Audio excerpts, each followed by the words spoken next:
ಇದೇ ಕಣ ನನ್ನ ಜೀವನ, ಇದೇ ನನ್ನ ಜೀವನ. ನನಗೆ ನಿಮ್ಗಳ ಥರ ಡ್ರೀಮ್ಗಳನ್ನ ಡಿಸ್ಟರ್ಬ್ ಮಾಡ್ಕೊಂಡು ಕನಸುಗಳನ್ನ ಕಾಂಪ್ರಮೈಸ್ ಮಾಡ್ಕೊಂಡು ಬರ್ತಿದ್ದು ಬರಲ್ಲ ಕಣ.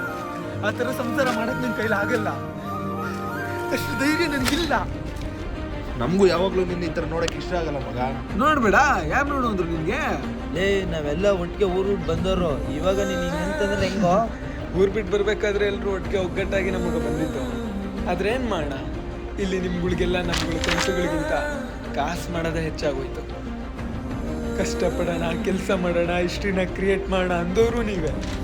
ಆದರೆ ಇವತ್ತು 4 ಕಾಸು ಮಾಡಿ 4 ಜನರ ಹತ್ರ ಬೇಷ್ ಅಂದ್ಕೊಂಡ್ರೆ ಸಾಕು ಅಂತಿರೋರು ನೀವೇ.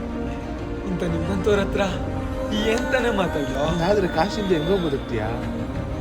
ಕಾಸು ಬೇಕು ನಿಜ, ಆದರೆ ಆ ಕಾಸು ನಮ್ಗಳ ಕನಸುಗಳನ್ನ ನಾಶ ಮಾಡೋ ಅಷ್ಟೇ. ನೀನು ನೀತಿ ಒದ ಎಲ್ಲ ಬೇಡ ಕಣ. ನಾಳೆಯಿಂದ ನಮ್ಮ ಮಾತು ಕೇಳಿ ಕೆಲ್ಸಕ್ಕೆ ಹೋಗ್ತಾ ಇಲ್ವೋ ಅಷ್ಟೇ ಹೇಳು ಸಾಕು.